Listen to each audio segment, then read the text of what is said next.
You're right. He does have a very punchable face. What's up, nerds? It's your boy, the OGGM. And why are we looking at this face of this man who is single-handedly ruining our beloved hobby? Oh, no reason, just cuz. And he said stuff again, which always leads to just wizards, please, for the love of God, stop letting him talk. All right, so Gen Con has come and gone. Wizards of the Coast arrived and had their little presentation at Gen Con because it's the first time we've been back at Gen Con in years. Aren't we magnanimous to come down from our golden towers and wherever it is we are and be here at Gen Con for the first time in years? You were here last year? Nope, that wasn't us. That was someone else. There was a huge booth. Nope. You had magic at? Nope, that wasn't us. The Adventures League? Nope. We haven't been back to Gen Con in years. But that must have been Doppelganger. That's not us. Nope. So yes, during their press thing, which was like an hour or something, mostly Crawford going, and then, me, Jeremy Crawford did this, and then me, Jeremy Crawford did this, and then me, Jeremy Crawford did this. They addressed the Big B's. They addressed the Foundelvin campaign source. They addressed Deck of Many Things, and they ended up with the Planescape talk and telling us what we could expect from Planescape. Now, out of all of those, out of Big B's, we got multiple AI controversy. Out of the Foundelvin thing, we've got you've already forgotten this one. It's not getting any push at all, is it? No, yeah. Remember how we said we were going to explain everything? We're not. We knew it. Out of the Deck of Many Things, we got, I made the entire Deck of Many Things, and I am the first autistic character NPC player in the history of the game. And out of Planescape, we got, this is mostly going to be art. What else did we get? Jeremy Crawford, of course, addressing the topic of canon. And here's where things get confusing. So if you remember, about a year ago, Jeremy Crawford said, nothing written before 2014 is canon to Dungeons and Dragons. Does not exist, never happened. We never wrote it. 2014 5th edition D&D moving forward is the only thing that is canon and official because we don't respect Gygax at all. Okay, fine, whatever. Then they had to clarify what that meant. Please clarify what you mean by canon.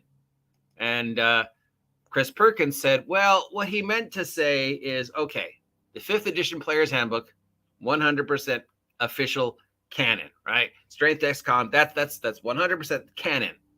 All right, the 5th edition Dungeon Master's Guide, that's 100% canon. That's official. Bam.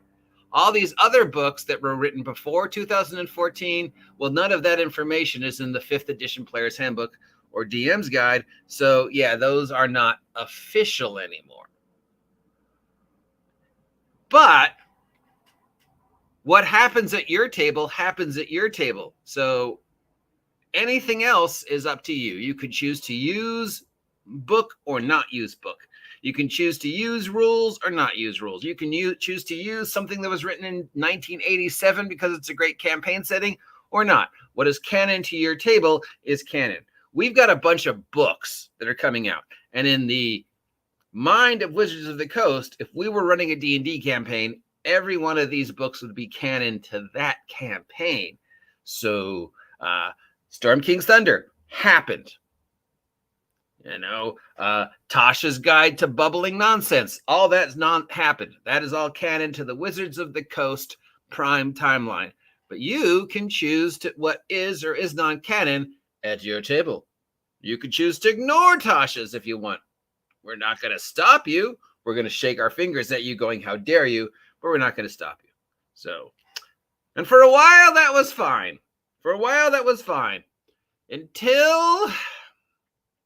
Until they started talking about D&D 2024 and the backwards capability of it. And as we began to see more and more of the playtests of D&D 24, and we began to see more and more of the plans for D&D 24, it more and more became obvious that 2024 D&D will not be backwards compatible with 2014 D&D. So, Crawford, in his infinite wisdom, came forward and said,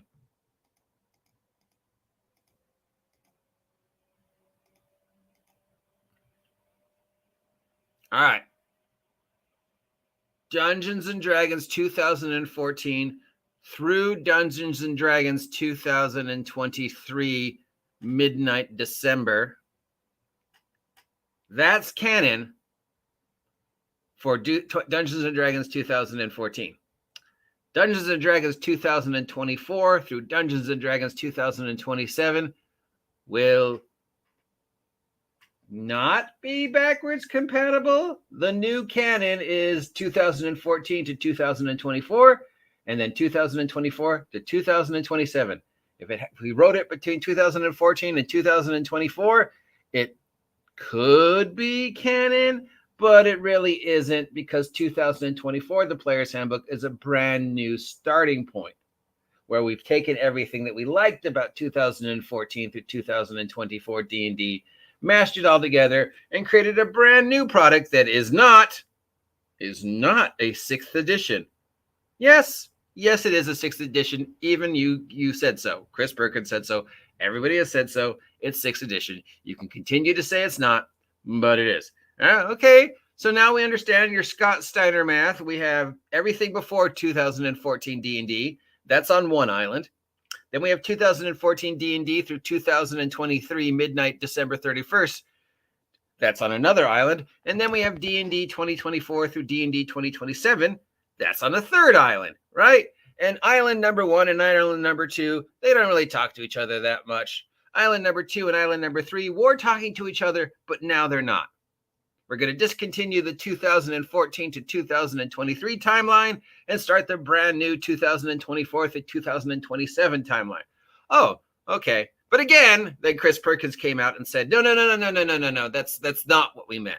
Again, still, what's at your table is at your table. If you choose to use information that's in Tasha's, great.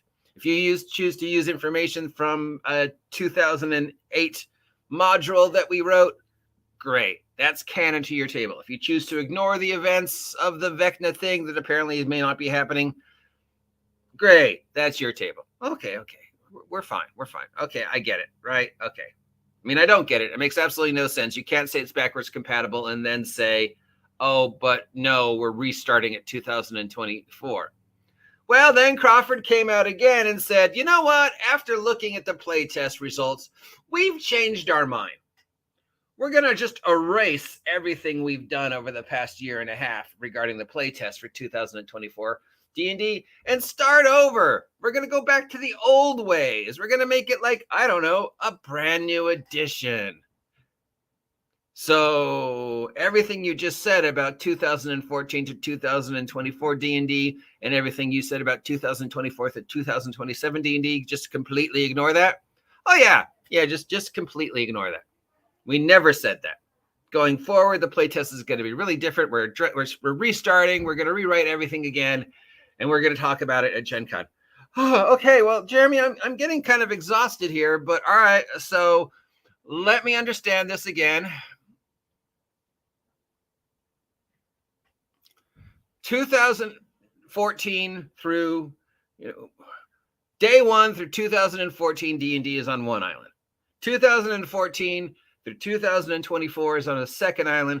2024 and through 2027 is the third island. But now the second island and the third island don't talk to each other at all.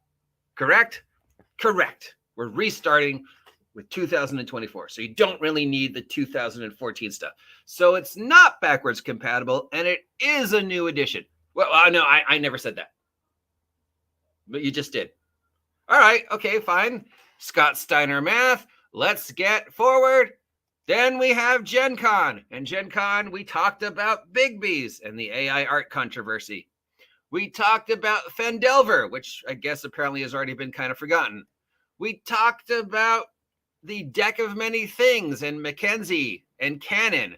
Well, Mackenzie, in her infinite wisdom, came forward and said she helped design the Deck of Many Things, and her character is the very first canonically autistic character in the history of the canon of D&D. But there is no canon for D&D, Mackenzie. Jeremy Crawford said so. Oh, well, no.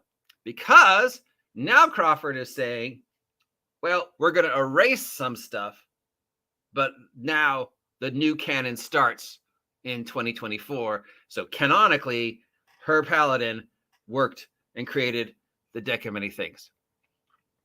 And she's the first canonically autistic character in the history of the game. And I guess she wants people to think she's the very first canonically autistic employee at Wizards of the Coast. Except, of course, if Mackenzie actually knew anything about the disability, she would know we don't refer to it as autistic anymore. But that's a separate topic. All right, so nothing is canon in D&D except for Mackenzie's paladin helping to create the Deck of Many Things. Is that what you're telling us? Yes. And you're telling us canonically, she is the very first autistic character in the history of the game. Yes. Okay, 1. The Deck of Many Things existed before Mackenzie even started working for you, because the Deck of Many Things was in the 2014 D&D Dungeon Master's Guide. Right, Jeremy? Well, yeah, but remember, there's nothing is canon. Okay? In fact, some of the things that are canon, we're getting rid of. Like Volos, Mordenkainen, anything that references a very specific thought pattern, like mind flayers eat brains. Well, that's going to go away. It's still on the website, Jeremy. Yeah, for now, but it's going to go away. What does that mean? Well, it means, we don't really want to tie you down to any one thought pattern. If you want your mind flayers to eat brains, great. If you don't want your mind flayers to eat brains, also great. We have no canon in the 2024 D&D through 2027 D&D, except, of course, whatever canon we write for the 2024 through 2027 D&D. So there's no canon whatsoever, and it's not backwards compatible, and it's a brand new edition. Right, Jeremy? Sword? Yeah. But Mackenzie just lied and said she is the first canonically autistic character in the history of the game. Well, that is 100% true. So her character wrote the Deck of Many Things that was published in 1975. Yes. That's a lie. Is it? She wasn't even alive in 1975.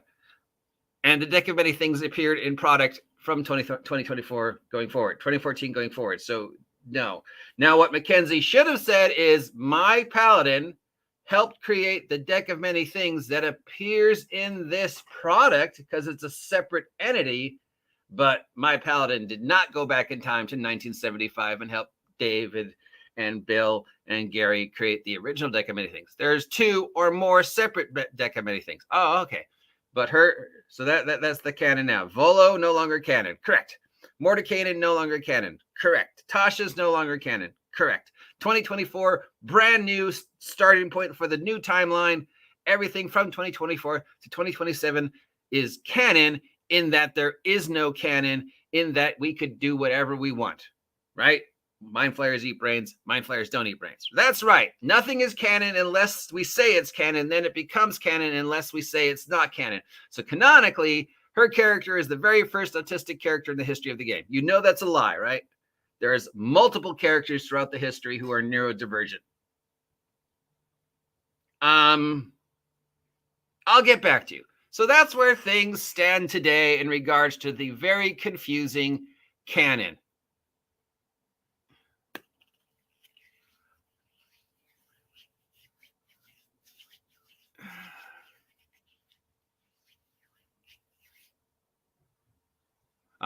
So yes.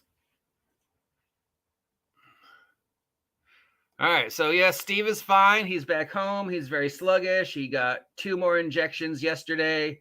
He's on a brand new diet. Hopefully this will figure out. Male cats, unfortunately, are prone to urinary tract infections. Black cats, because they're crossbreds of domestic short hairs, and other cats, most specifically Siamese, even more prone. But with the good, he's on antibiotics. He's had an injection. With this new diet. They say it should be cleared up, and so hopefully we will know. But for now, Steve is fine. The can't decide in Canada because all the Leslie Wacko mooks lack imagination or creativity. Well, I'll agree that the people who are writing have lost their direction. Yes. I think the Mackenzie statement is meant to be in-universe fiction, not out-of-universe reality. Mackenzie, in her statements, would like us to think that she is the only autistic person on the planet, that nobody has suffered the way she has suffered. She's the only autistic employee at Wizards of the Coast, and that her paladin created the Deck of Many Things with aid, which is what's starting all the anger, because no, the Deck of Many Things was created in 1975. That is what she's insinuating in her tone. And if you look at her history of self-righteous post, Mackenzie is a very narcissistic individual, or at least that's the character she chooses to portray on YouTube. We don't know what Mackenzie is like in real life. We only know the Mackenzie we see on YouTube and on Twitter and on Twitch. And that Mackenzie is a work of art. But who knows? Maybe the real Mackenzie is just a person who's just like, this is the character I choose to play. I'm going to be a heel. And the best way to be a heel is to just jump on top of all of these meme-worthy comments, because I know it will get me heat. And every time I generate heat, it proves my point. So again, what Mackenzie meant to say, and this is what the Wizards of the Coast is going to say, what Mackenzie meant to say is, my character helped create the deck of cards that appears in this book. That deck of cards being a brand new entity in the family tree of the Deck of Many Things. The original Deck of Many Things, completely separate. All the other variations of Deck of Many Things that have come out over the years that have appeared in official Wizards of the Coast product, those are all, yes, they exist somewhere in the multiverse. But as far as the multiverse is concerned, I, Mackenzie, who helped write this book and was able to dedicate an entire chapter in the book to my character. Jesus, I mean, self-righteous little... I name a building after my dog in one of my products, and people are like, oh my God, you named a building after your dog? That's egotistical. She says this crap, and people are like, I'm okay with that. Mackenzie's Paladin helped create the Deck of Many Things that appears in that book. The Deck of Many Things that appears in the book that's coming out is completely different than the Deck of Many Things we know and love, or any of the other paramutations of the Deck of Many Things. That's what Mackenzie should have said. But because Mackenzie is writing this I'm a heel persona, and I'm expected to say these triggering statements, she made her statement.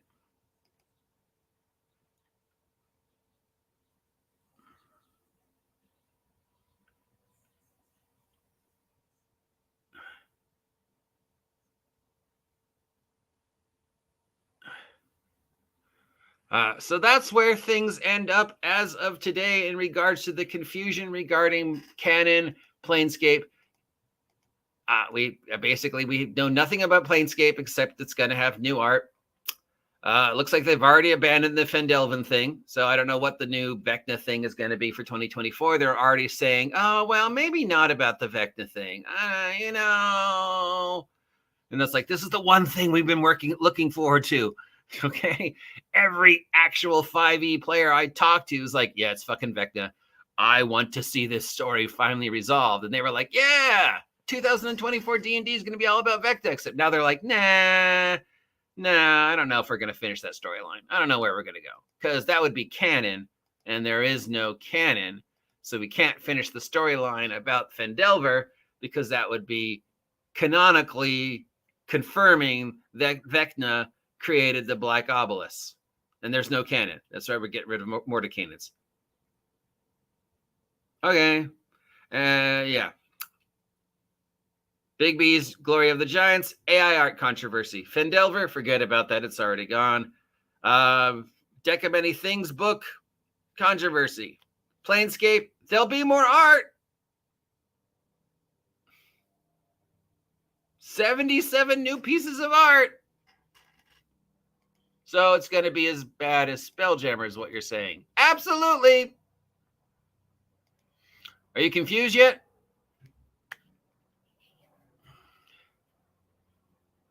Have you used that? I am confused. I can't believe we talked about this for 20 minutes. Boy, Mackenzie, what a horror show of nonsense you started with your statement that requires Crawford to come forward with multiple statements that contradict each other. Which leaves us back where we started. Scott Steiner art. Scott Steiner math. I know nothing about 2024 D&D. Sounds like Wizards of the Coast knows nothing about 2024 D&D, but we can absolutely guarantee with 100% accuracy that the timeline is 2024 through 2027, and 2024 D&D Player's Handbook will be completely different than everything we've seen in the playtest so far, and will 100% be a new edition, even though they are 100% claiming it's not a new edition. And it will and won't, both will and won't be backwards compatible, because remember, 2014 through 2024 D&D is on a separate island from 2024 to 2027 D&D, which is on a separate island from everything that was written before 2014. But you can still use the stuff that was on the 2014 going backwards island if you want at your table. You can still use the stuff at the 2014 to 2024 island if you want at your table, and you can use whatever we actually end up publishing for 2024 to 2027 D&D at your table, because there is no canon except for the canon at your table, with one exception, which is, of course, that Mackenzie's Paladin created the Deck of Many Things, but that canon will cease to exist when 2024 rolls around, because the book of Deck of Many Things was written and published in 2023. But damn!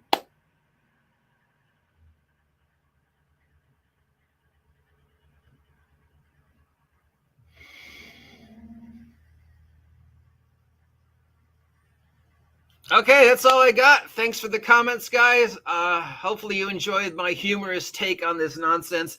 Sadly, it's a story we're going to get back to over and over and over again as we get closer and closer to D-Day, January 1st, 2024, where finally, maybe, we might have some idea of what Wizards of the Coast has planned for D&D.